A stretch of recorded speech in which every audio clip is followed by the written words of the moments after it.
Assalamualaikum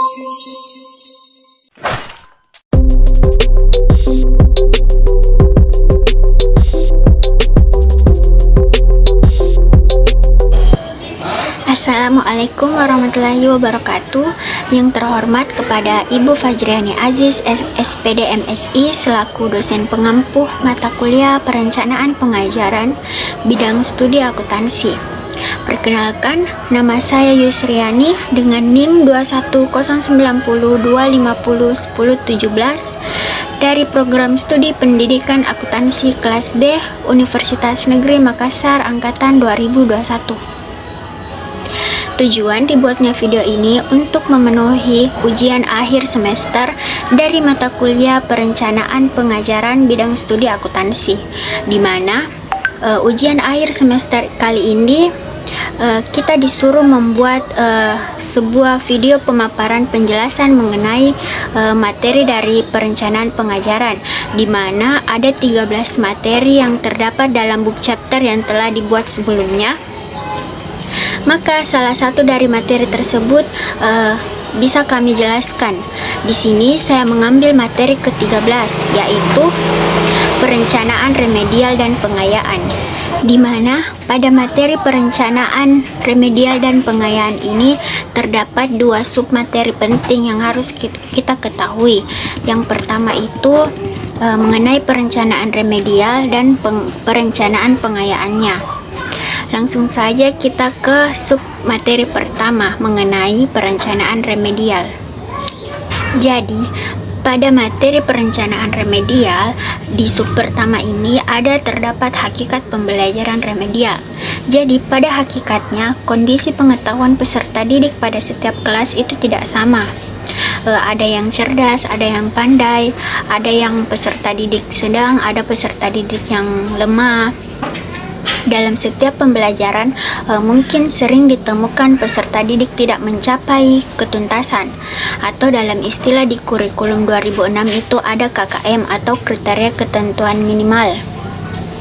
Nah, istilah pembelajaran remedial pada mulanya adalah kegiatan mengajar untuk anak luar biasa yang mengalami berbagai hambatan. Namun seiring dengan perkembangan zaman, sehingga anak normal pun memerlukan pelayanan pembelajaran remedial. Jadi menurut Suhaisimi Arikunto, pembelajaran remedial merupakan aktivitas yang diberikan kepada peserta didik yang belum menguasai bahan pembelajaran yang diberikan oleh tenaga pendidik, dengan tujuan untuk mempertingkatkan penguasaan atau kemampuan terhadap bahan pembelajaran tersebut.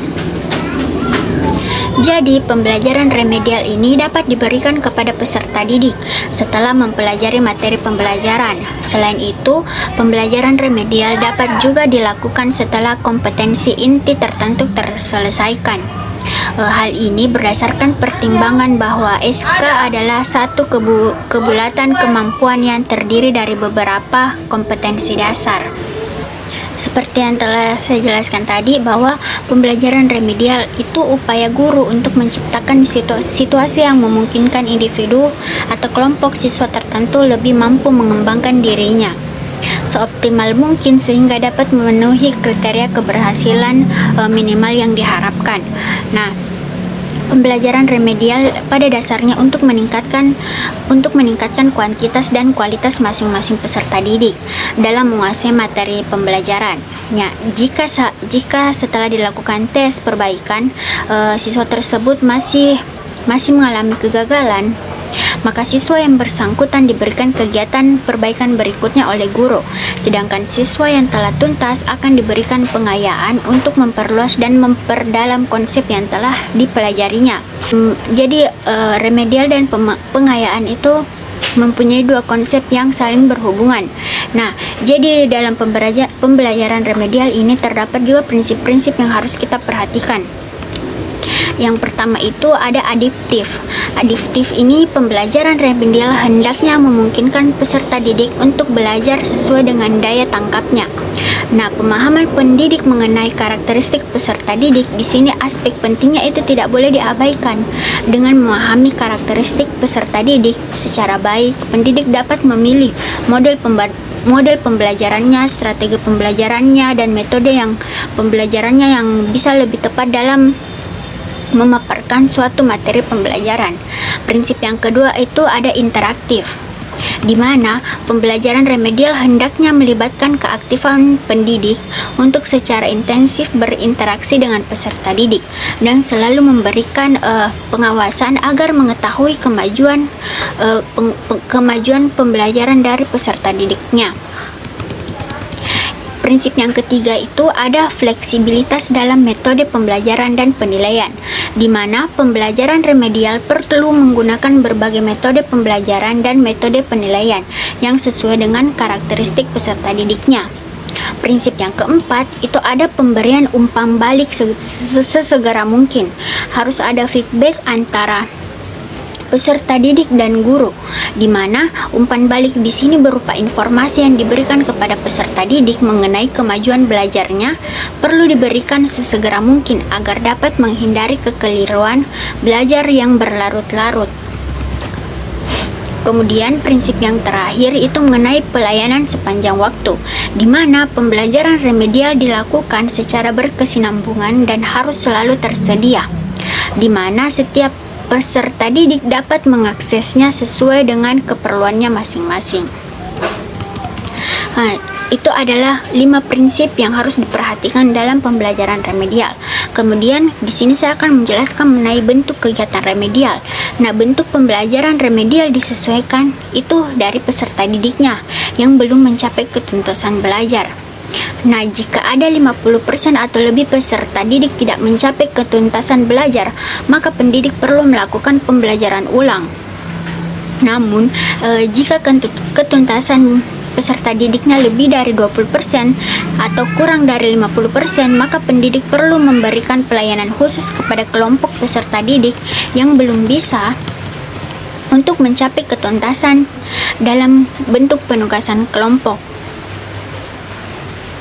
Nah, jika peserta didik belum mencapai ketuntasan paling banyak 20%, maka layanan khusus dapat dilakukan dalam bentuk penugasan secara individu.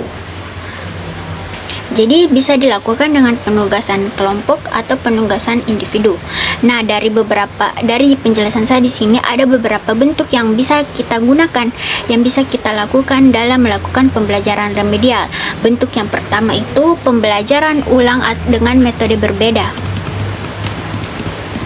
di mana apabila lebih dari 50% peserta didik yang belum mencapai ketuntasan belajar atau mengalami kesulitan belajar, maka pendidik perlu melakukan pembelajaran ulang. Dan apabila ditemukan adanya kelemahan penugasan metode pembelajaran, maka dalam pembelajaran remedial perlu dilakukan perubahan metode pembelajarannya. Nah, di sini pendidik perlu melakukan pembelajaran remedial dengan menggunakan media atau metode yang jauh lebih tepat dari metode sebelumnya.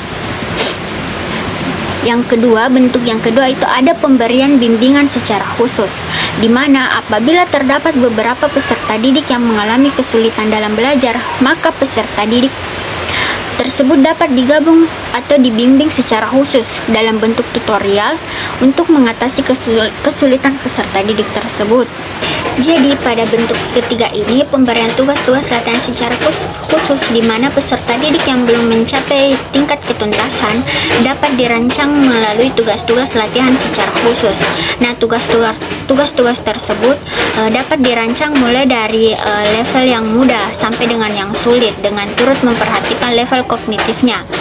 Nah, dengan adanya latihan secara intensif ini, maka diharapkan dapat membantu peserta didik untuk menguasai kompetensi yang ditetapkan.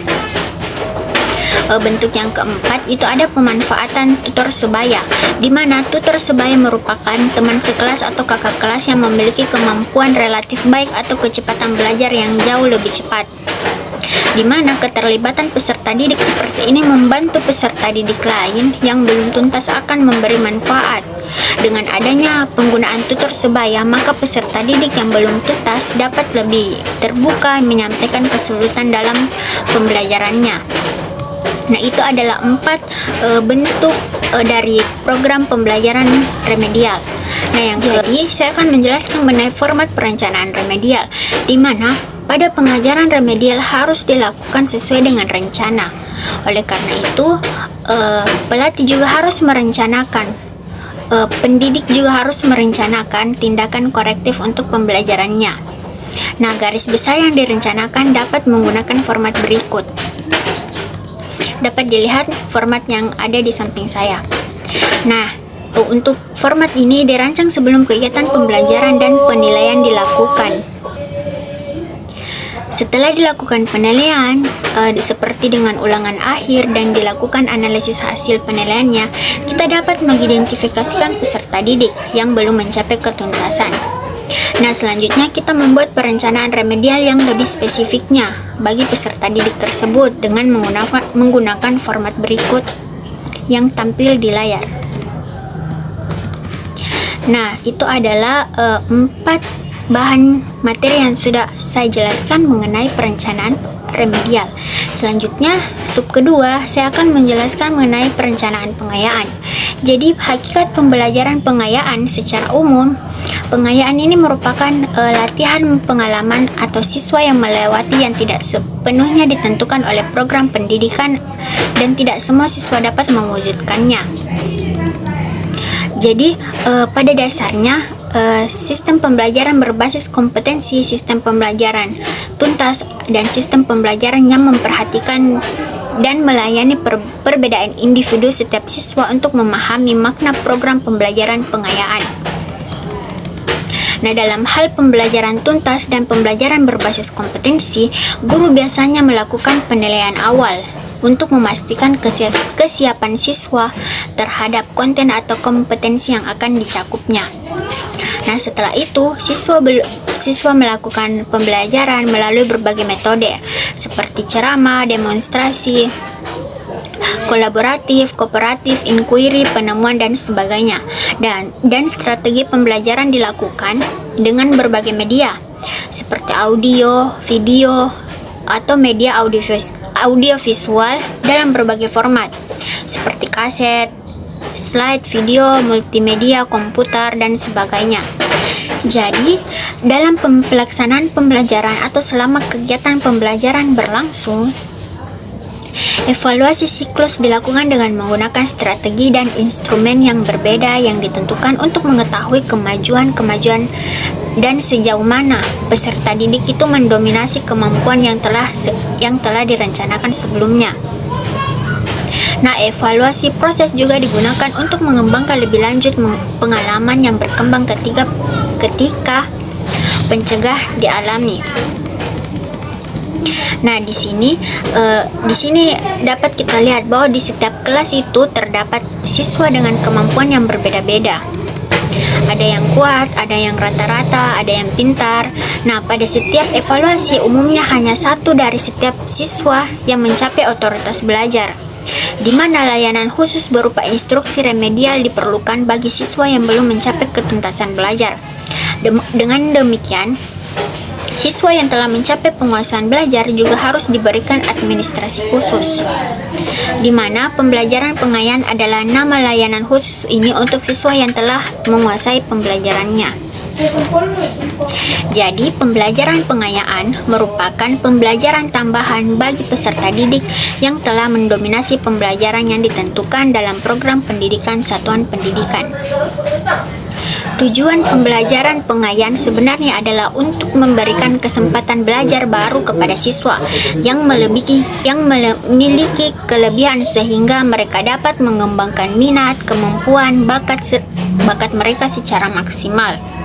Nah, upaya peningkatan daya pikir, kreativitas, pemecahan masalah, eksperimentasi, inovasi, dan keterampilan gerak ini dapat didorong dengan melakukan pembelajaran pengayaan. Nah, jadi untuk membantu siswa dengan tingkat kecerdasan dan kesulitan belajar yang lebih tinggi dalam mencapai potensi penuh mereka, pembelajaran pengayaan menawarkan layanan. Jadi, pembelajaran pengayaan sangat bermanfaat bagi siswa yang memiliki kemampuan yang melebihi dari siswa yang harus melakukan pembelajaran remedial. Nah, sama seperti tadi, di sini saya akan menjelaskan mengenai bentuk pembelajaran pengayaan, di mana bentuk yang pertama itu ada kegiatan eksplorasi. Kegiatan eksplorasi di sini tujuannya untuk memberikan kesempatan kepada siswa untuk memperdalam pemahamannya tentang berbagai aspek atau kaidah belajar yang telah dibahas. Bentuk yang kedua itu kemampuan proses, di mana keterampilan proses ditujukan untuk memperdayakan siswa untuk mengembangkan dan mengeksplorasi poin-poin khusus yang berlaku sebagai latihan bebasnya. Bentuk yang ketiga itu menemukan pemecahan masalah, di mana tujuannya untuk meningkatkan kemampuan siswa berpikir kritis dan memunculkan solusi kreatif terhadap berbagai masalah yang berkaitan dengan materi pembelajaran.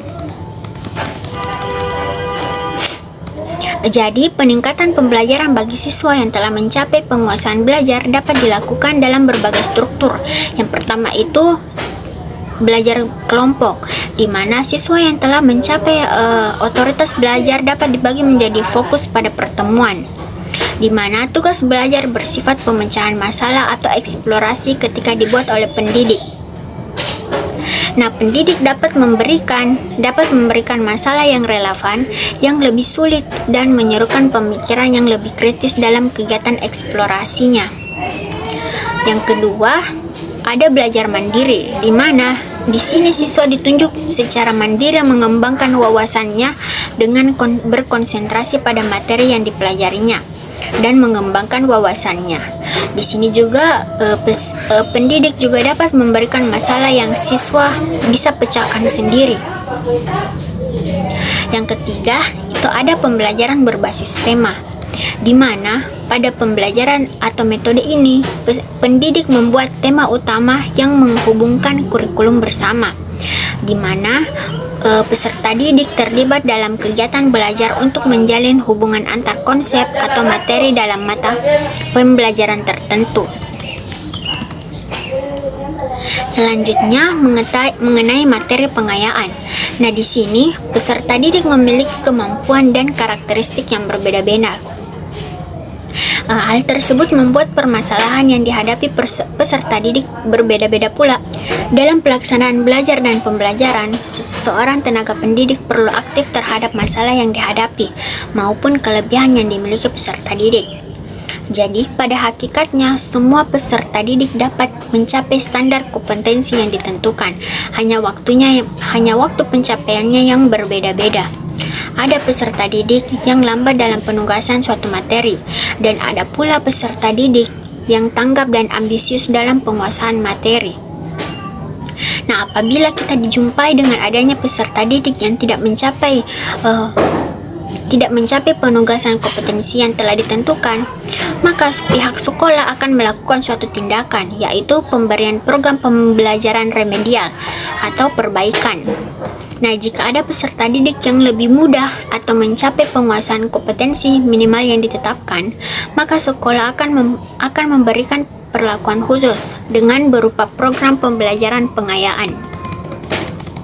Nah, pengayaan di sini adalah kegiatan yang diberikan guru kepada seseorang atau sekelompok siswa yang telah mendapatkan hasil ujian baik berupa tes atau non-tes yang telah melampaui KKM-nya, dengan memberikan tugas-tugas tambahan yang relevan dengan bidang studi yang diterimanya. Di sini adanya penetapan KKM di sini menyebabkan terjadi dua macam kegiatan tambahan, yaitu bisa kegiatan remedial dan bisa kegiatan pengayaan. Jadi pengayaan ini kegiatan tambahan yang diberikan kepada peserta didik yang telah mendapatkan nilai di atas kriteria ketuntasan minimalnya atau KKM yang telah ditetapkan. Tetapi jika ada peserta didik yang dibawa dari nilai ketuntasan yang telah ditetapkan, maka peserta didik tersebut harus melalui layanan dari pihak sekolah, yaitu dengan melakukan pembelajaran remedial. Jadi dalam melakukan pelaksanaan pengayaan diperlukan strategi yang diawali dengan identifikasi kemampuan berlebihan siswa, memiliki teknik serta bentuk pengayaan yang sesuai akan implementasi di kelasnya. Nah, materi yang dipilih harus memenuhi kriteria perluasan atau pendalaman materi. Nah, di sini pendidik dapat merujuk pada berbagai referensi atau materi-materi kompetensi dan sebagainya. Rujukan atau acuan yang dapat dipilih itu seperti materi ujian nasional atau uji kompetensi, materi Olimpiade Sains Nasional. Yang ketiga, materi pengayaan dari sumber-sumber lain. Nah, materi pengayaan merujuk pada materi tambahan yang disediakan untuk siswa yang memiliki kemampuan di atas rata-rata atau dalam suatu subjek atau topik tertentu. Nah, soal-soal yang diberikan pada pembelajaran pengayaman adalah soal yang mengacu pada pemecahan masalah dengan level yang lebih tinggi, sehingga dapat mengeksplorasi kemampuan berargumen, membandingkan, mengevaluasi, mengambil keputusan, dan menarik kesimpulan. Pengajaran pengayaan ini dapat berjalan dengan baik apabila direncanakan, dilaksanakan, dan dilakukan evaluasi dengan baik. Selain itu, didukung oleh pihak yang bersangkutan seperti peranan kepala sekolah, wakase kurikulum, serta guru mata pelajaran yang sangat penting dalam hal ini. Ada beberapa sumber rujukan yang umum digunakan dalam materi pengayaan. Yang pertama itu buku referensi, yang kedua jurnal ilmiah, ketiga situs web dan platform pembelajaran online, yang keempat museum dan lembaga budaya, yang kelima program pengayaan di sekolah atau di luar sekolah. Jadi ada beberapa sekolah yang menyelenggarakan program pengayaan tambahan di luar jam pembelajaran reguler yang mencangkup kegiatan seperti klub debat, olimpiade sains, proyek penelitian, dan sebagainya. Yang keenam, ada kolaborasi dengan pakar dan profesional. Yang ketujuh, selain itu guru juga dapat mencari materi pengayaan tambahan melalui literatur akademik, konferensi, seminar, webinar, atau melalui koneksi dengan sumber daya pendidikan dan komunitas lokal. Nah, penting bagi guru untuk memilih materi pengayaan yang sesuai dengan minat serta kemampuan siswanya. Materi pengayaan harus menantang siswa secara intelektual, tetapi juga harus relevan dengan apa yang dapat mereka akses. Pembelajaran pengayaan harus dilakukan secara terencana. Oleh karena itu, dalam merencanakan pembelajaran, pendidik juga harus melakukan suatu rencana pengayaan. Jadi garis besar yang direncanakan dapat menggunakan format berikut. Dapat dilihat tampilan yang ada di layar itu adalah format perencanaan pembelajaran pengayaan.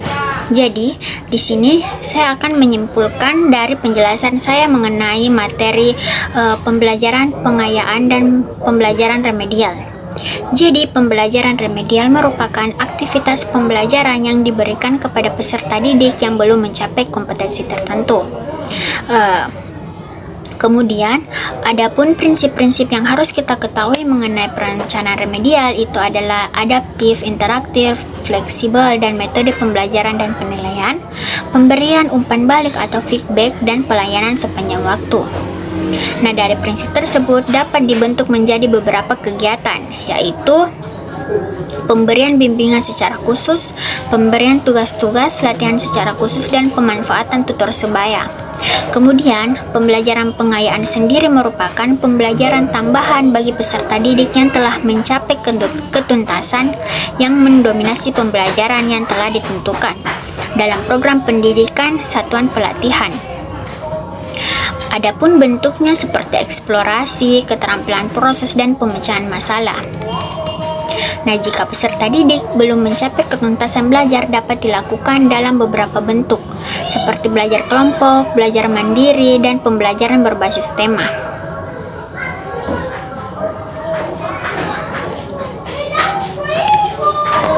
Nah, itu adalah materi yang telah saya jelaskan mengenai perencanaan remedial dan pengayaan. Saya sudah menjelaskan mengenai apa-apa saja bentuk, prinsip-prinsip dari remedial, format dari perencanaan remedialnya, kemudian apa itu pengayaan, dan bagaimana bentuk-bentuk pengayaan, serta format dari pengayaan sudah saya jelaskan dari video saya ini. Jadi semoga teman-teman semua yang menonton video saya kali ini dapat memberikan manfaat kepada semuanya, dan bagi saya sendiri sebagai calon peserta, sebagai calon pendidik, dapat memberikan manfaat yang baik untuk kedepannya. Akhir kata dari saya, nun wal kolami wa mayasturun. Assalamualaikum warahmatullahi